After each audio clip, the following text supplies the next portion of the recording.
Okay, so today we will start with revision of kinetic theory of gases. So let's see kinetic theory of gases.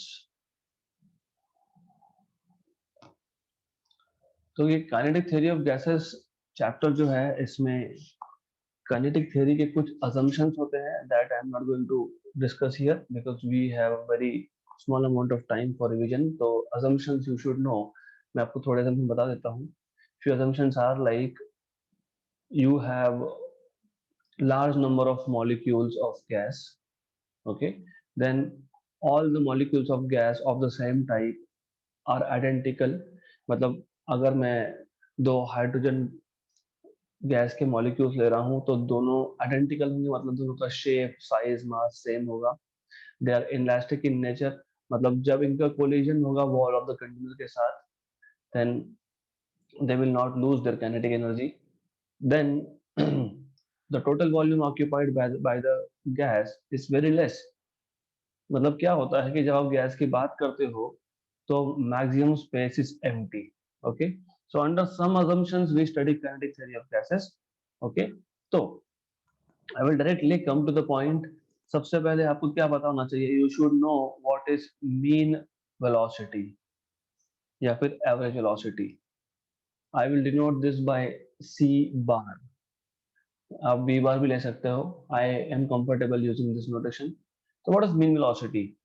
हमको पता है that when we talk about gases, gas has large number of molecules and each molecule has different velocity. तो हर एक molecule का velocity different है, right? तो if I take n molecules और हर एक का velocity है c1, दूसरे का c2, तीसरे का c3 and so on so forth. तो in such cases हम लोग mean velocity की बात करते हैं. We have large number of molecules n and all the molecules have different velocities c1, c2, c3, c4 and so on. So in this case we talk about average value or mean value of velocity. So mean velocity c bar is given by c1 plus c2 plus c3 up to cn by n. This is mean velocity, right? Okay, so next you should know what is mean square velocity.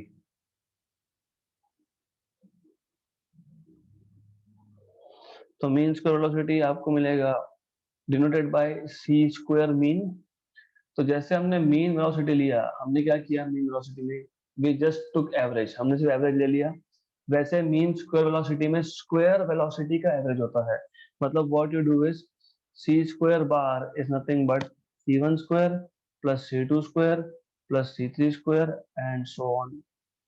तो we take mean of the squares of velocity, इसको बोलते हैं mean square velocity. Okay, then we define what is root mean square velocity. Root mean square velocity. And root mean square velocity को हम लोग denote करते हैं, या तो we call it as CRMS or we denote it like C square mean का root. Okay, root mean square velocity. So this is also simple. तो यहाँ पे क्या करना है आपको? यहाँ पे जो हम लोगों ने मीन स्क्वायर वेलोसिटी लिया था उसका रूट लेना है. So it is square root of mean square velocity c1 square plus c2 square up to cn square by n. Okay, notations book to book vary करते हैं. बुक, हर एक book में अलग अलग नोटेशंस होते हैं. आई am comfortable writing velocity with c. Okay, तो मैं c यूज कर रहा हूँ. तो you should know what is mean velocity और एवरेज वेलोसिटी. हमने ये मीन या फिर एवरेज वेलोसिटी क्यों डिफाइन किया? क्योंकि हमारे पास, हम जब गैस के सैंपल की बात करते हैं तो that sample of gas has large number of molecules. Okay, so that is why हम इंडिविजुअल एक एक गैस मॉलिक्यूल की वेलोसिटी नहीं मेजर कर सकते, तो हम मीन वेलोसिटी की बात करते हैं. Mean velocity is c1 plus c2 plus c3 up to cn divided by n, right? Then we talk about mean square velocity. अब यहाँ पे स्क्वायर वेलोसिटीज का स्क्वायर किया और उसका मीन लिया, that is mean square velocity. Then we talk about root mean square velocity. यहाँ पे हमने वेलोसिटीज का स्क्वायर किया, उसका मीन लिया, उसका रूट अंडर रूट लिया हमने, that is what is CRMS mean square velocity. Okay, now in this chapter you have only one derivation which is very lengthy and which is very important, that is derivation for pressure of a gas. Derivation of pressure for pressure of a gas.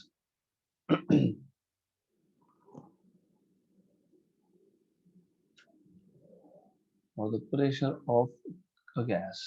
Okay, तो यहाँ पे करना क्या है? First of all, जो मैंने आपको kinetic theory of gases के असम्पशन मैंने बताए थे, उसमें एक असम्पशन ये भी है that the molecules of the gas are continuously in random motion. So gas molecules, they are continuously moving in random motion. Okay, तो motion random का मतलब क्या? एक particular direction में सारे gas molecules move नहीं होंगे, they are moving in all possible direction, that is random motion. तो now let us take a cube. हमने एक cubical container लिया है. Let me take a cube over here.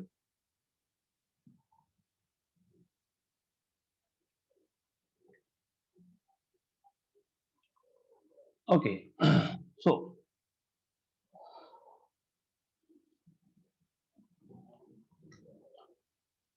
let us have this cube. अब इस cube में हम लोग गैस को कंटेन करने वाले हैं. We are going to put gas inside. इस क्यूब में हम लोग गैस लेने वाले हैं. And I will also describe some. I will show some directions over here. Okay, so let me say this axis here is z-axis. This axis is x-axis. तो ये आपका हो गया x डायरेक्शन, ये आपका हो गया y डायरेक्शन, ये आपका हो गया z डायरेक्शन. ओके, हमको क्या करना है ये समझ लो. पहले हमको प्रेशर का इक्वेशन डिराइव करना है. ओके, सो प्रेशर का इक्वेशन डिराइव करने के लिए पहले तो प्रेशर क्या होता है वो पता होना चाहिए. Pressure is force per unit area. Force कहाँ से आया? देखो क्या है कि इस बॉक्स में मैं जो गैस मॉलिक्यूल्स लूंगा, this red dots, they are continuously moving. तो जब मूव होंगे तो they can collide with the walls of container, and when they collide with the walls of container they exert pressure on the wall of container. तो हमको pressure का equation चाहिए, right? तो इस बॉक्स में, इस क्यूबिकल बॉक्स में मैंने गैस भर दिया. लेट अस से जो गैस हमने फिल किया है, total number of molecules of gas is n. So n is total number of molecules. Number of molecules. Okay. Then let us say small m is mass of each molecule. हर एक molecule का mass है, mass of each molecule. Then capital M will be total number of molecules into m, mass of each. मतलब मुझे total mass निकालना है gas का, तो कैसे करूंगा? अगर मेरे पास 100 मॉलिक्यूल्स है और हर एक का मास अगर 2 ग्राम है तो 100 into 2, तो वही किया है. Total number of molecules multiplied by molecule mass of each molecule, that mean give me total mass. So capital M is total mass. Okay, then अगर इस क्यूब का मैंने साइड लेंथ L लिया है तो volume of the cube will be L cube, और किसी भी एक फेस का एरिया होगा L स्क्वायर, राइट? तो ये तो आपको पता ही है. So this is what you know. So area of each face will be L square. Then density is mass per unit volume. Mass is N into M upon volume is L cube. तो ये कुछ physical parameters है जो हमको derivation के लिए लगने वाले हैं, राइट? तो all you need to know is, आपको समझना सिर्फ इतना ये है that हमको प्रेशर निकालना है. प्रेशर होता है फोर्स अपॉन एरिया. इतना फॉर्मूला अगर आपको पता है तो ये डेरिवेशन आप इजीली कर सकते हो. This is the only big derivation in this particular chapter, and you need to just connect with the theory. हम जो करने वाले हैं उसके साथ सिर्फ एक कनेक्शन बनाना है आपको, that's it. What we are going to do is, we know, हमको ऑलरेडी पता है इस क्यूबिकल बॉक्स के अंदर हमने बहुत सारा गैस मॉलिक्यूल भर के रखा है, लेकिन मैं उसमें से फिलहाल एक ही गैस मॉलिक्यूल की बात कर रहा हूँ। Temporarily I am talking about only one gas molecule, right? So let me denote its velocity bye c1, है ना? पहले मॉलिक्यूल की वेलोसिटी c1, दूसरा होगा c2, तीसरा होगा c3, चौथा होगा c4, c5, c6 and so on. So velocity of one molecule which I am showing here is c1. Okay, good. Now the idea is this molecule will have three components. This molecules will have three components x, y, z, है ना? क्यों? क्योंकि velocity is a vector quantity और vector के तीन component आप कर सकते हो x, y, z. So I will say velocities are, so velocities of molecules of gas are, पहले का C1, दूसरे का C2, C3 and so on so forth, right? और x component of velocity मैं डिनोट करने वाला हूँ, x component of velocity I am going to denote by u, y component of velocity I am going to denote by p, and z component of velocity I am going to denote by w. आप चाहो तो vx, vy, vz बोल सकते हो, cx, cy, cz बोल सकते हो, up to you. I am comfortable with this notations, right? Good. तो try to make a picture in your mind कि हो क्या रहा है। हमारे पास एक क्यूब है, उसमें गैस है, गैस के मॉलिक्यूल्स रैंडमली मूव हो रहे हैं, राइट? रैंडमली मूव हो रहे हैं 3 डायमेंशन में, हर एक का वेलोसिटी अलग अलग होगा, पहले का c1, c2, c3 and so on so forth. हर एक गैस मॉलिक्यूल का जो वेलोसिटी है वो 3 डायमेंशनल वेक्टर है, तो इसलिए हम उसके तीन कंपोनेंट कर सकते हैं, x component, y component, z component. x component को हमने बोल दिया u, y को बोल दिया v और z कंपोनेंट को बोल दिया w। नाउ जो पहला वेलोसिटी है, पहले पार्टिकल का वेलोसिटी है, जो मैंने यहाँ पे दिखाया है with red dot, I am showing just one molecule, क्योंकि पहले मैं एक मॉलिक्यूल के लिए इक्वेशंस डिराइव कर लूंगा और बाद में मैं उसको जनरलाइज करूंगा। सो we will be first deriving all the required equation for one molecule and then we will generalize. तो जो यहाँ जो मैंने मॉलिक्यूल बताया है उसका स्पीड c1 है, उसके कंपोनेंट्स आएंगे u1, v1, w1, right? This is all you should be knowing. Now what we know is, अगर आपको याद होगा, अगर हमारे पास एक वेक्टर है a बार जिसका x कंपोनेंट है ax, y कंपोनेंट है ay और z कंपोनेंट है az, so we have a three dimensional vector with x, y and z component as ax, ay, az। तो इस केस में a वेक्टर का मैग्नीट्यूड हम कैसे लिखते हैं, ax square plus ay square plus az square, right? Similarly अगर मुझे स्क्वायर रूट हटाना है तो I can just remove square root and I can write a square over here, तो ऐसा भी लिख सकते हैं। सिमिलरली आपको पता है जो हमारे पास वेलोसिटी है उसके तीन कंपोनेंट है, तो c1 स्क्वायर को मैं लिख सकता हूँ x component square plus y component square plus z component square. c2 square को मैं लिख सकता हूँ x component square plus y component square plus z component square. Similarly nth particle का जो स्पीड होगा उसको भी हम लिख सकते हैं in terms of x component square, y component square and z component square, right? ऐसा हम लिख सकते हैं। Now, as I told you, मैं सिर्फ एक पार्टिकल की बात कर रहा हूँ। तो पहला particle, first particle started moving from side p dash, q dash, r dash, s dash. It is moving towards p, q, r, s side. तो ये जो पहला पार्टिकल है, it is moving only along x axis, let us say, है ना? Assume कर रहे हैं हम, it is actually moving in 3 dimension, लेकिन मैं ऐसा अज्यूम कर रहा हूँ कि लेट अस से कि हम पहले सिर्फ x कंपोनेंट की बात करेंगे, So this particle is moving from P dash, Q dash, R dash, S dash towards P, Q, R, S. Okay. So what will be initial momentum? Initial momentum along x बोल रहा हूँ मैं. I am talking about initial momentum only along x direction. ये y के along भी move होगा, ये z के along भी move होगा. The thing is, 3 dimensions में हम लोग वर्क कर रहे हैं. बॉक्स के अंदर अगर गैस है, मॉलिक्यूल्स है, तो वो मॉलिक्यूल रैंडमली 3 डायमेंशन में मूव होता है. हम हमारे डेरिवेशन को सिंप्लीफाई करने के लिए हम x कंपोनेंट को अलग करेंगे, y को अलग करेंगे, z को करेंगे और लास्ट में सबको वापस कंबाइन करेंगे. ओके. तो initial momentum along x is mu1. मैंने m1 क्यों नहीं लिखा? क्योंकि मैंने पहले ही स्पेसिफाई किया है कि हर एक मॉलिक्यूल का मास स्मॉल m है. तो ये मॉलिक्यूल ये हो कोई दूसरा हो, सबका मास सेम है. This is initial momentum. Now this length is l as you know already. अब क्या होगा? ये molecule p q r space पे आएगा, कोलाइड होके वापस जाएगा.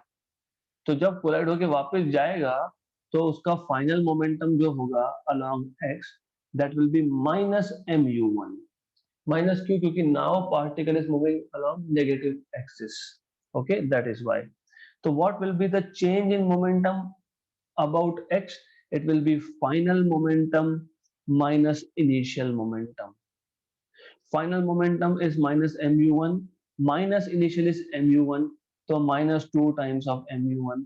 अगर मैं सिर्फ मैग्नीट्यूड की बात करता हूँ, if I just talk about magnitude, मतलब just ignoring negative sign, तो change in momentum is 2 mu1. okay, good. अब हमको ये देखना है कि दो सक्सेसिव कोलिजन्स में कितना टाइम पीरियड है. ओके.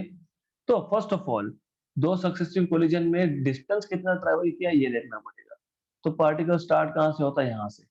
यहाँ से आया, पहला कोलिजन यहाँ पे L डिस्टेंस कवर किया, वापस गया दूसरा कोलिजन यहाँ पे और L डिस्टेंस कवर किया, मतलब दो कोलिजन के बीच में डिस्टेंस कितना है? 2L, L plus L.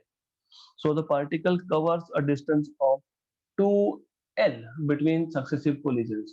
Okay, so time between two successive collisions is t equal to 2L. and आपको पता है time is distance upon speed. Speed था u1, ये मिल गया आपको t. अभी हमने क्यों किया? ये हमने इसके लिए किया क्योंकि हमको पता है फोर्स क्या होता है. देखो अल्टीमेटली प्रेशर निकालना है. प्रेशर निकालना है मतलब फोर्स अपॉन एरिया निकालना है. तो फोर्स निकालना पड़ेगा. आपको पता है by definition force is change in momentum upon time, rate of change of momentum. Change in momentum हमने फाइंड करके रखा कि नहीं? 2mu1. 2mu1. टाइम कितना लगा? 2L by u1. 2 cancel, u1 ऊपर जाएगा तो आपको मिलेगा mu1 square by L. So this is the value of force. कौन सा फोर्स? x कंपोनेंट की बात चल रही है. हमने अभी तक पहला एक पार्टिकल ने कितना फोर्स एक्सर्ट किया, that is what we have measured until now. ये पहले ही पार्टिकल की बात है. सिमिलरली सेकेंड पार्टिकल जो होगा it will exert mu2 square by L. Third particle जो होगा it will exert mu3 square by L and so on. तो total x component of force, ये हम लोग x कंपोनेंट की बात कर रहे हैं. पहले ने कितना फोर्स लगाया, दूसरे ने कितना फोर्स लगाया, तीसरे ने कितना फोर्स लगाया, nth पार्टिकल ने कितना फोर्स लगाया. So it will be mu1 square by L plus mu2 square by L up to mun square by L. m by L common निकाल लो, u1 square plus u2 square plus un square. But as I told you कि motion 3 dimensional है. हम लोग सिर्फ x axis की बात कर रहे थे, x कंपोनेंट की बात कर रहे थे. तो पार्टिकल तो y डायरेक्शन में भी मूव होगा, तो y कंपोनेंट भी होगा, तो वो आएगा m by L. u की जगह पे आप लिखोगे v, मतलब y component, okay, v1 square plus v2 square up to vn square. Similarly z component भी होगा, तो you will be writing m by l w1 square plus w2 square plus wn square. पर ultimately हमारा aim तो था to find out pressure, तो हम x component of pressure find कर लेंगे by using fx, x component of force upon area. Area किसका, area side face का, जहां पे आके कोलिजन हुआ, तो कितना है L into L, L square is the area, तो ये आ जाएगा 1 बाई एल स्क्वायर। और एफ एक्स अभी आपने फाइंड किया है m by L u1 square up to un square, तो you will get this as m by l cube u1 square plus u2 square up to un square. Similarly, y component of pressure will be Fy by A, and that will turn out to be m by l cube v1 square plus v2 square up to vn square. Z component of pressure will be this Fz upon A. So m by l cube w1 square plus w2 square plus wn square, okay. तो हमने x, y और z component of pressure find कर लिया। Now what we can do is, हमें चाहिए total pressure, है ना। तो यू शुड नो कि जब मोशन रैंडम होता है, रैंडम मतलब उसको सेंस ऑफ डायरेक्शन नहीं होता है, पार्टिकल, एक पार्टिकल यहां जा रहा है, दूसरा पार्टिकल कहीं और जा रहा है, in such cases pressure along x, y and z they are equal, क्योंकि it becomes a symmetric problem। तो हम लोग लिख सकते हैं कि since the motion is random motion, pressure x component of pressure equal to y component of pressure equal to z component of pressure, and they are all equal to P. Total pressure P is nothing but Px plus Py plus Pz। तो यहाँ पे आपको मिल जाएगा simple, तो you will get P, I mean of course you have to understand this thing कि यहाँ पे हम जब फाइंड करने वाले हैं टोटल प्रेशर, तो do not get confused here, क्योंकि ये बहुत प्रॉब्लम हो जाता है फिर when I write something like this. तो मैं इसको P टोटल लिख देता हूँ। So P total will be equal to 3P because Px, Py, Pz is equal, which is equal to Px plus Py plus Pz. So P will turn out to be 1 by 3 Px plus Py plus Pz, and P is equal to 1 by 3 Px m by l cube, क्या था u1 square up to un square, n by l cube था, प्लस y component में क्या था m by l cube था v1 square up to vn square, plus z component में m by l cube था w1 square up to wn square. अब इन सब में से हम m by l cube common निकाल सकते हैं।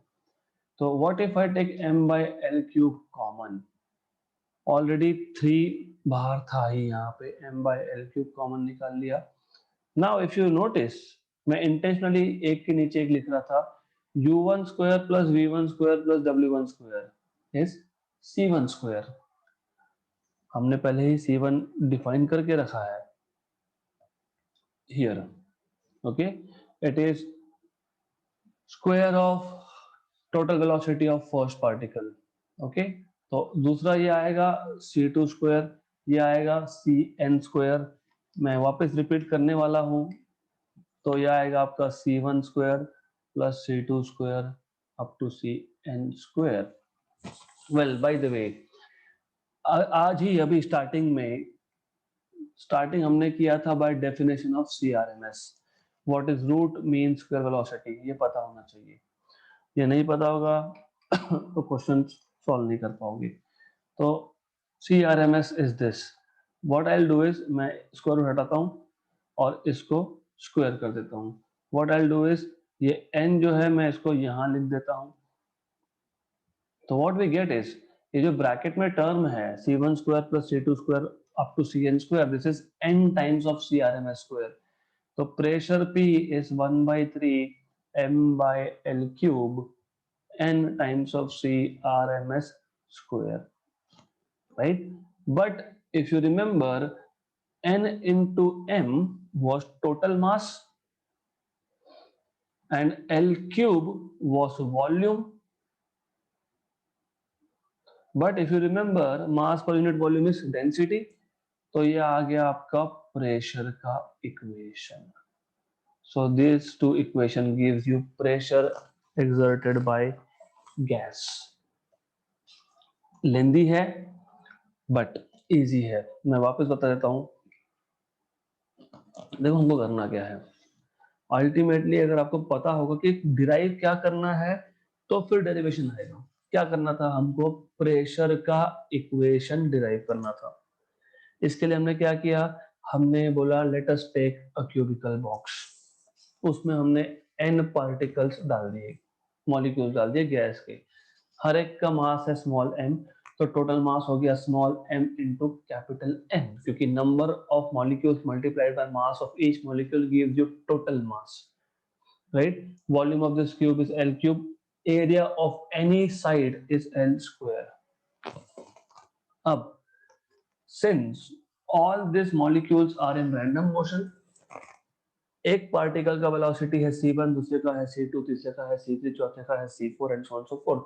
लेकिन क्योंकि ये एक क्यूब में मूव हो रहे हैं, मोशन क्यूब में है, तो मोशन 3 डायमेंशनल है। मोशन 3 डायमेंशनल होता है मतलब उसका x component, y component, z component होता है।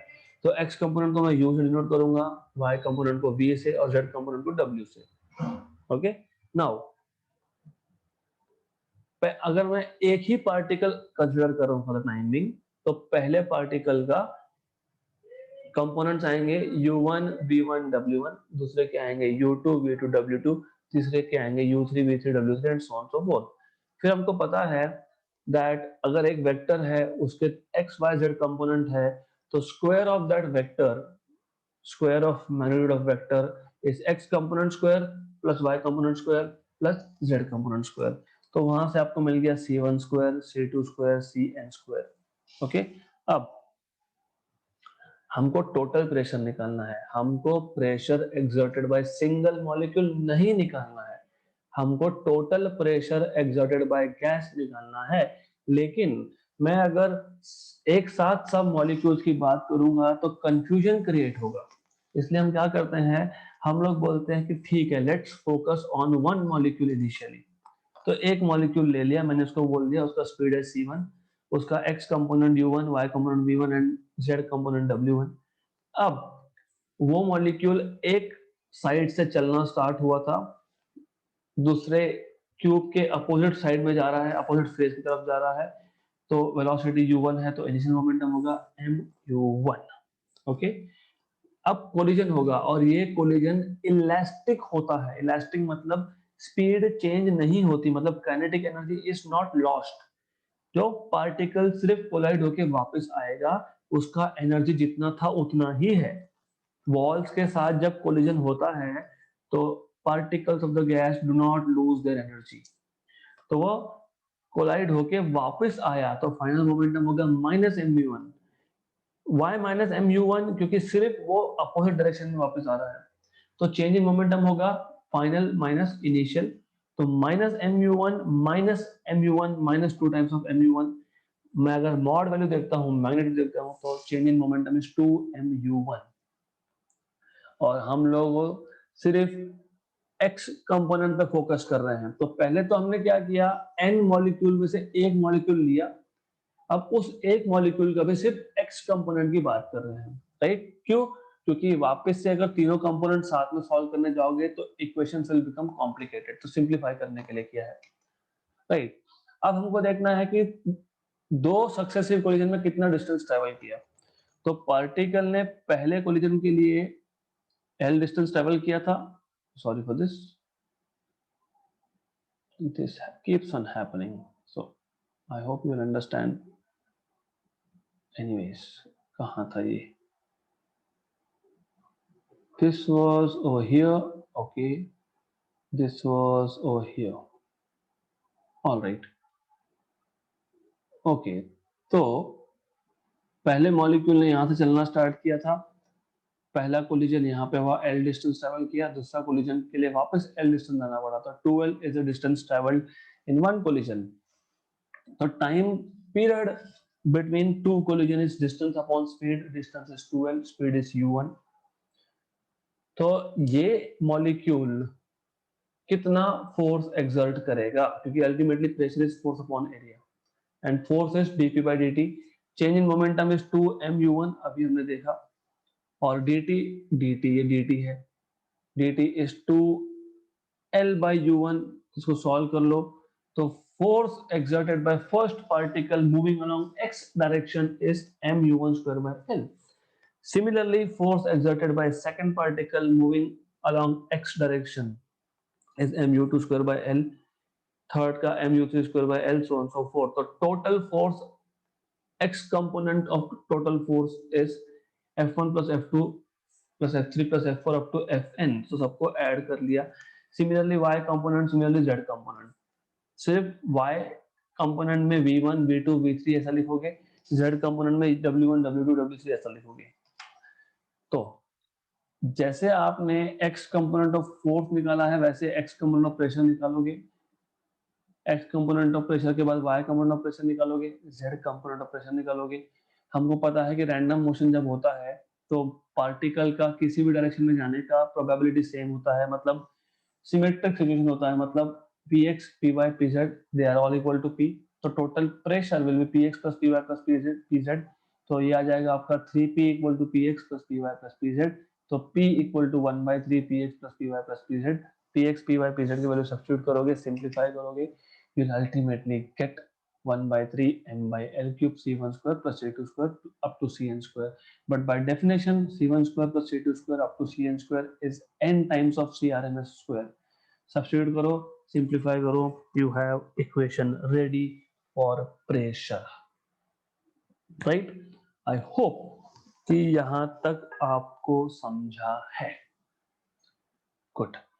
अब हमको देखना है what is the relation between root mean square velocity with temperature, क्योंकि यहाँ वॉल्यूम भी आ गया, यहाँ प्रेशर भी आ गया, और किसी भी गैस का स्टडी करना है, जैसे आप कंडक्टर्स सॉलिड का स्टडी करने के लिए क्या करते हो, सॉलिड का स्टडी करना हो तो दो टाइप से कर सकते हो. एक, उस पर फोर्स लगा के देखो, मतलब mechanical properties, when you apply force is called as mechanical property. या तो फिर आप उसमें से करंट पास करके देखो, मतलब electrical properties. So to study solids you can study mechanical properties of solid, and that will have parameters like elasticity है, Poisson's ratio है, बहुत सारे चीजें हैं, जैसे बल्क मॉड्यूलस है, यंग मॉड्यूलस है. So that is mechanical properties of solids. अगर आपको सॉलिड्स का स्टडी करना है तो आप इलेक्ट्रिकल प्रॉपर्टीज भी स्टडी कर सकते हो, जैसे conductivity, resistivity, etcetera etcetera. Liquids का स्टडी करना है तो विस्कोसिटी, है ना. गैस का स्टडी करना है तो there are three parameters that you should be studying: pressure, volume, temperature. और ये पीवीटी पे तीन गैस लॉ भी बनते हैं. कौन सा? Boyle's law, Charles law, Gay-Lussac's law. Right. तो प्रेशर वॉल्यूम आ गया, वेयर इज टेम्परेचर? तो हमको देखना है कि how CRMS, root mean square velocity of a gas, is dependent on temperature. So let us derive relation between CRMS and temperature. बहुत simple relation है ये. कैसे डिराइव करेंगे? हमको ऑलरेडी पता है that pressure P is 1/3 m by v CRMS square. अभी अभी हमने डिराइव किया है ये, जस्ट नाउ. तो I can write down PV is equal to 1/3 m CRMS square. Okay, right. So PV को मैं लिख सकता हूं nRT, ideal gas law. PV equal to nRT, 1/3 mcrms square. For 1 mole of a gas हमको मिल गया RT equal to 1/3 mcrms square. Okay, तो by the way जब आप 1 मोल ऑफ गैस लिखते हो तो आपको सबसे पहले पता होना चाहिए mole is how to define mass upon molecular weight, तो वो पता होना चाहिए. एनीवेज, तो आपको यहाँ से मिल जाएगा CRMS square equal to 3RT/m. तो आपको मिल जाएगा CRMS इक्वल टू √3RT/m. मतलब CRMS is directly proportional to under root of temperature. Right? Good. इस पे क्वेश्चंस आते हैं easy. Now we have to find out what is kinetic energy of gas. So let us look at kinetic energy A of gas. जब मैं बोलता हूं of gas मतलब मैं बोल रहा हूं कि जितना भी गैस अवेलेबल होगा, जितना भी क्वांटिटी ऑफ गैस होगा, पूरे के पूरे गैस का मैं काइनेटिक एनर्जी फाइंड करने वाला हूं. क्यों? क्योंकि हम लोग पूरे गैस का, उसके बाद हम 1 मोल का, हम 1 किलोग्राम का, हम 1 मॉलिक्यूल का, हम पर यूनिट वॉल्यूम में कितना काइनेटिक एनर्जी वो भी निकाल सकते हैं. What I am saying is I will be repeating it. मेरे पास एक क्यूब है, क्यूब में मैंने गैस भर दिया, राइट. डिड आई से कि इसमें 1 मोल ही है, इसमें 1 किलोग्राम है, इसमें 1 ग्राम है? नहीं, उसमें जितना भी क्वांटिटी होगा मैं पूरे के पूरे गैस का काइनेटिक एनर्जी मेजर कर सकता हूं. तो first kinetic energy of gas, what we know is P is equal to 1/3 mv/CRMS square. Okay, तो मैं ये 3v को शिफ्ट कर दूंगा तो 3pv is equal to mcrms square. मैं डिवाइड बाय 2 कर लूंगा बोथ साइड्स पे. Okay, now we know that, हमको क्या पता है? हमको पता है half mv square is kinetic energy. So we know that half mcrms square is nothing but kinetic energy. Therefore, kinetic energy of gas turns out to be 3/2 PV. Simple, right? अब ये तो पूरे गैस का हो गया, मतलब जितना भी गैस था हमारा पूरा का पूरा. अब मैं बोलता हूं कि ये जो हमारे पास कंटेनर है, इसमें मैं एक यूनिट वॉल्यूम लेता हूं. So I take 1 metre cube by 1 metre cube का एक छोटा सा क्यूब ले लेते हैं हम लोग. मतलब यूनिट वॉल्यूम में जितना गैस होगा उसका काइनेटिक एनर्जी. मैं पूरी गैस की बात नहीं कर रहा हूँ यहाँ पे. Okay, I am talking about unit volume. हो सकता है कि ये भी हो सकता है कि इसका वॉल्यूम ही 0.5 मीटर क्यूब हो. फिर उस केस में हम लोग क्या करेंगे? उस केस में हम इससे भी बड़ा क्यूब लेंगे और उसमें जितना गैस होगा उसका हम लोग काइनेटिक एनर्जी मेजर करेंगे. तो kinetic energy per unit volume, मतलब 1 मीटर क्यूब में जितना भी गैस होगा उसका काइनेटिक एनर्जी, राइट. तो kinetic energy per unit volume मतलब total kinetic energy upon volume. तो टोटल काइनेटिक एनर्जी कितना निकाला आपने? 3/2 PV upon V. Cancel cancel, मतलब कितना आया? 3/2 P. This is kinetic energy per unit volume. Okay, then we may want to find out what is kinetic energy per mole. Kinetic energy per mole, और per mole आपको पता होना चाहिए. What is 1 mole of a gas? 1 mole of a gas contains Avogadro number of atoms. 1 मोल मतलब कितना? जैसे 1 kilogram मतलब 1000 grams. 1 मोल मतलब कितना? 1 मोल मतलब उतना क्वांटिटी ऑफ गैस जिसमें Avogadro number of atoms होंगे. Avogadro number of atoms मतलब basically it will have 6.023 into 10 power 23 molecules. That is 1 mole. Okay, good. So how do we find out kinetic energy per mole? हमको क्या पता है? हमको पता है for an ideal gas PV is equal to nRT, right? है ना? Okay, so this is what we know.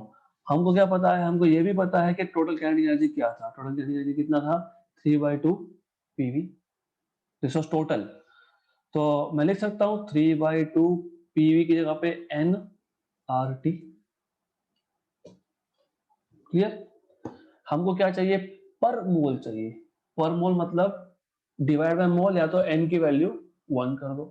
So kinetic energy per मोल मतलब मैं या तो n की वैल्यू 1 कर रहा हूं या फिर मैं n को यहाँ पे डिवाइड कर रहा हूं. Okay, so you will get, of course you have obtained it as 3/2 RT. This is kinetic energy per mole. Okay, 3/2 RT. We started off with measuring total kinetic energy. Pressure था 1/3 m/v CRMS square. 3v को shift कर दिया तो 3pv मिल गया. m CRMS square दोनों को divide by 2 कर दिया तो 3/2 pv equal to 1/2 CRMS square into m. मतलब मैं इसकी बात कर रहा हूँ. But this is total kinetic energy of gas. So total kinetic energy of gas turns out to be 3/2 pv. Good. हमको पर यूनिट वॉल्यूम देखना है तो हमने काइनेटिक एनर्जी को वॉल्यूम से डिवाइड कर दिया तो 3/2 p मिल गया. हमको पर मोल देखना है तो pv की जगह पे nRT डाल दिया और then kinetic energy, total kinetic energy is 3/2 nRT. हमको पर मोल देखना था तो काइनेटिक टोटल काइनेटिक एनर्जी को टोटल नंबर ऑफ मोल से डिवाइड कर दिया तो एक मोल में कितना kinetic energy? 3/2 RT. Then just a minute.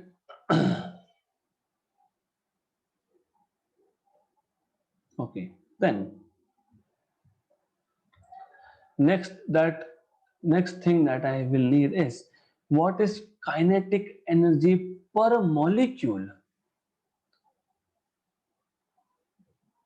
थोड़ा इसको इमेजिनेशन लगता है. एक गैस जो है वो नंबर ऑफ मोल से बनता है, number of moles number of molecule से बनता है. तो पहले आप टोटल काइनेटिक एनर्जी फाइंड किया, फिर आपने यूनिट वॉल्यूम में कितना एनर्जी था वो देखा, फिर आपने पर मोल कितना है वो देखा. अब हर एक मॉलिक्यूल के पास कितना एनर्जी है वो देखना है. तो काइनेटिक एनर्जी पर मॉलिक्यूल कैसे करेंगे? तो kinetic energy per molecule, this is equal to kinetic energy per mole divided by Avogadro number of atoms divided by Avogadro number. क्यों? क्योंकि by definition mole is, how do you define mole? By definition 1 mole is total number divided by Avogadro number, something like this. Let me see अगर आपके book ने सही दिया है तो right, सही दिया है. Okay, right. तो number of mole, 1 mole of gas contains Avogadro number of atom, right? तो काइनेटिक एनर्जी पर मॉलिक्यूल के लिए क्या करोगे? काइनेटिक एनर्जी पर मोल लोगे, उसको डिवाइड बाय Na कर दोगे, राइट? नहीं समझा होगा तो आगे समझ में आ जाएगा. What was kinetic energy per mole? It was 3/2 RT, divided by Na. ये आ गया आपका per molecule. But you should know that R/Na ये होता है Kb, where Kb is Boltzmann constant. तो ये आता है बोल्ट्जमैन कांस्टेंट. तो काइनेटिक एनर्जी पर मॉलिक्यूल आपको मिल जाएगा 3/2 kBt. ओके, जिसको मोल और मॉलिक्यूल का नहीं समझा है, मोल का समझना डिफिकल्ट नहीं था. PV is equal to nRT. N is number of moles. Why do we use number of moles? क्योंकि क्या होता है कि for gases it is more convenient to measure number of particles present than to measure mass, है ना? तो हम लोग डिफाइन करते हैं number of moles, and number of moles is that quantity of gas which contains Avogadro number of atom. अब ऐसा क्यों लेते हैं, देखो ऐसा है, मास क्यों नहीं मेजर कर सकते? देखो the thing is there are gases which are very light, there are gases which are very heavy।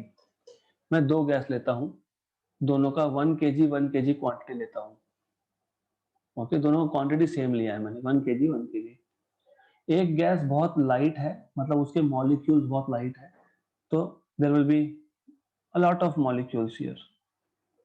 एक केजी में बहुत सारे मॉलिक्यूल्स है।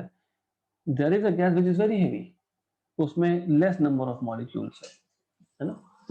So this is not a good way to measure how much quantity of gas you have। Okay? तो हम क्या बोलते हैं? हम बोलते हैं कि जब कोई भी गैस, उसमें जब एवोगैड्रो नंबर ऑफ मॉलिक्यूल्स आ जाएंगे, मतलब 6.023 into 10 power 23, हम बोल देंगे 1 mole of a gas। तो now both gases they contain Avogadro number of atoms or molecules। Okay, दोनों में नंबर सेम है लेकिन masses can be different. Okay, हो सकता है कि ये 1 kg है, हो सकता है ये 100 kg है, हो सकता है, right? Okay, so you should know what is number of moles. तो काइनेटिक एनर्जी पर मोल निकालने के लिए मैंने टोटल काइनेटिक एनर्जी में पीवी इक्वल टू एनआरटी डाला, एन की वैल्यू 1 कर दी, मतलब टोटल काइनेटिक एनर्जी को एन से डिवाइड कर दिया, तो मुझे मिल गया एक मोल में कितना, राइट? देन पर मॉलिक्यूल निकालना था, per molecule. The thing is आपको ग्राफ से ही समझाना पड़ेगा। We have a box, okay, now this box, मान लो ये क्यूबिकल बॉक्स है, this box has volume V, this box has total kinetic energy equal to 3/2 nRT, ये टोटल है। हो सकता है इस बॉक्स में 10 मोल्स हो, n इक्वल टू 10। मुझे क्या फाइंड करना था? काइनेटिक एनर्जी ऑफ 1 मोल, तो मैं 10 से डिवाइड करूंगा कि नहीं, मतलब मैं n से डिवाइड करूंगा कि नहीं? यस। तो काइनेटिक एनर्जी पर मोल क्या आ गया? 3/2 RT। नाउ ठीक है, अब हमको पर मॉलिक्यूल निकालना है, तो मैं ऐसा करता हूं, आई विल से कि I have this box which contains 1 mole of gas। What is kinetic energy of 1 mole? 3/2 RT। लेकिन एक मोल में एवोगैड्रो नंबर ऑफ मॉलिक्यूल्स है, मतलब ये जो 3/2 RT एनर्जी है, ये 6.023 into 10 power 23 मॉलिक्यूल्स का मिला के है, राइट? है ना? करेक्ट। अभी सपोज इस क्लासरूम में 10 बच्चे बैठे हैं, okay, total energy is 100 joule. मुझे पता करना है हर एक का कितना, तो total energy by total number, 100/10 मतलब 10। तो वही कर रहे हैं हम, this is kinetic energy per मोल। एक मोल गैस में इतना काइनेटिक एनर्जी, राइट? तो मॉलिक्यूल में कितना, डिवाइड बाय एन है, क्योंकि एक मोल में कितने एटम्स होते हैं, मॉलिक्यूल्स होते हैं, एवोगैड्रो नंबर। तो this will give you kinetic energy per molecule. Okay, तो mole kinetic energy per mole को अगर एवोगैड्रो नंबर ऑफ एटम से, मॉलिक्यूल से डिवाइड कर दोगे तो you get kinetic energy per molecule. But then R/Na is Boltzmann constant, तो kinetic energy per molecule आपको मिल गई 3/2 kBT। Good. Now the thing is, there is a topic which is deleted for this year, reduced syllabus है मतलब, but इसके समझे बिना आपको आगे का टॉपिक समझेगा नहीं, तो it becomes compulsory for me to teach you this। So it is degrees of freedom and law of equipartition of energy।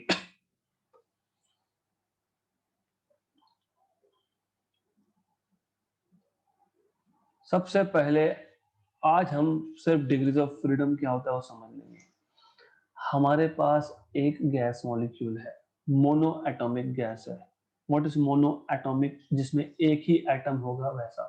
Example helium gas is monoatomic. It may exist in monoatomic form. Right. Then,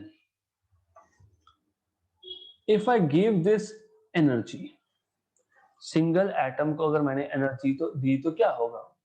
this atom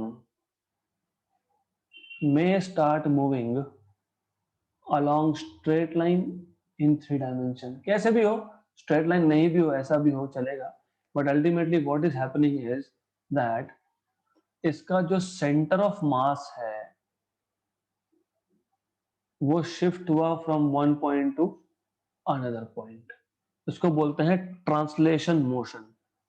okay, right. लेकिन ये 3 dimensional motion है. मतलब मैंने अगर इसको energy दी तो there are 3 ways in विच, 3 तरीके से ये एनर्जी ले सकता है. एनर्जी लेगा अलोंग एक्स मूव करेगा, एनर्जी लेगा अलोंग वाई मूव करेगा, एनर्जी लेगा अलोंग जेड मूव करेगा. Right. So just to make it little more clear, x, y, z. Let me say the molecule was sitting here at the origin. अब हमने energy दी तो it can take energy and go here along x. It can take energy and go here along y. It can take energy and go along z. So overall it can move anywhere in the 3 dimensions. So there are 3 different ways in which this molecule can take up energy or atom can take up energy. तो बोलते हैं degrees of freedom 3. Okay. तो degrees of freedom का simple मतलब है in how many ways the energy a molecule can take up energy is called as degree of freedom. Now हम मान लेते हैं अब हमारे पास मोनोएटॉमिक नहीं डायएटॉमिक है. डायएटॉमिक गैस मतलब 2 एटम से बना हुआ गैस, और इन दोनों का जो बॉन्ड है, ये जो बॉन्ड बताया मैंने बीच में, आप केमिस्ट्री पढ़ते हो तो पता होगा व्हाट इज बॉन्ड. ये जो बॉन्ड है ये रिजिड है. रिजिड है मतलब the particle, the atoms of the molecule they can not vibrate, vibration possible नहीं है. इफ द बॉन्ड, बॉन्ड पता है ना कैसे बनता है, बॉन्ड कोवेलेंट बॉन्ड सुना होगा आपने. हमारे पास डायएटॉमिक रिजिड मॉलिक्यूल है. डायएटॉमिक मतलब 2 एटम से बना हुआ मॉलिक्यूल है. ओके. रिजिड मतलब उसका बॉन्ड रिजिड है, मतलब बॉन्ड लेंथ फिक्स रहता है, bond length do not change. अब मैंने इसको एनर्जी दी तो व्हाट कैन हैपन इज, पहले तो ये मॉलिक्यूल अलोंग एक्स मूव सकता है, अलोंग वाई, अलोंग जेड. मतलब ट्रांसलेशन मोशन मतलब लीनियर मोशन 3 तरीके से हो सकता है. तो 3 ways, in 3 different ways this molecule can take up energy. उसको बोलते हैं translational degrees of freedom. Energy लिया, स्ट्रेट लाइन में मूव हुआ, लेकिन 3 डायमेंशन में मूव हुआ. राइट. तो translational degrees of freedom are 3. Now there are 2 ways in which it can rotate also. ये ऐसा रोटेट हो सकता है. राइट. तो ये वन वे ऑफ रोटेशन है. और एक दूसरा तरीका है inside the board, outside the board, मतलब इट इज गोइंग इनसाइड. तो एक मॉलिक्यूल अंदर की तरफ जा रहा है, I can not show here because वैसा अलाउ नहीं है यहाँ पे करना. ये अंदर की तरफ जा रहा है मॉलिक्यूल, ये बाहर की तरफ आ रहा है. तो देयर आर रोटेशंस. पहला रोटेशन कैसे हुआ था, देखो the thing is there are axis of rotation. This is one axis of rotation, this is other axis of rotation. तो ये आ गया आपका लेट अस से y एक्सिस, ये आ गया आपका z एक्सिस. तो it is something like this going inside the plane. एक रोटेशन ये था, एक इन द प्लेन था, और एक और रोटेशनल एक्सिस है लेकिन वो हम कंसीडर नहीं करते. एक्स क्यों नहीं करते? Moment of inertia. What is moment of inertia? Opposition to rotation, है ना. I equal to mr square. r is the distance measured from the body. अगर मैं x एक्सिस ले रहा हूं, मास तो खुद x एक्सिस पे बैठे हुए हैं, तो डिस्टेंस कितना हो गया, तो मोमेंट ऑफ इनर्शिया कितना हो गया, 0। मतलब जब आप एक बॉडी को, जब आप एक मॉलिक्यूल को along x axis रोटेट करवाने की कोशिश कर रहे हो, there is no opposition, there is no rotational inertia, because rotational inertia was mr square, distance measured from x axis, लेकिन मास खुद ही x axis पे है। z axis के केस में ऐसा था क्या? नहीं। z axis के केस में masses were not along z axis, y axis के केस में था क्या? नहीं, masses were not along y axis। तो यहाँ पे जब आप एनर्जी दोगे तो तीन तीन तरीके से ट्रांसलेशन हो सकता है, लेकिन दो तरीके से रोटेशन हो सकता है। तो it can rotate in the plane of the board, or it can go inside and outside plane of the board. So there are two possible rotations. तो rotational degrees of freedom कितने हैं? 2। Translation कितने थे? 3। Total कितने हो गए? 5। तो rigid डायएटॉमिक molecule के डिग्रीज ऑफ फ्रीडम होते हैं 5। Okay, so other things we will continue in the next session tomorrow, because we will have to go in more details of this. So for the day I'll stop here and we'll continue with more tomorrow.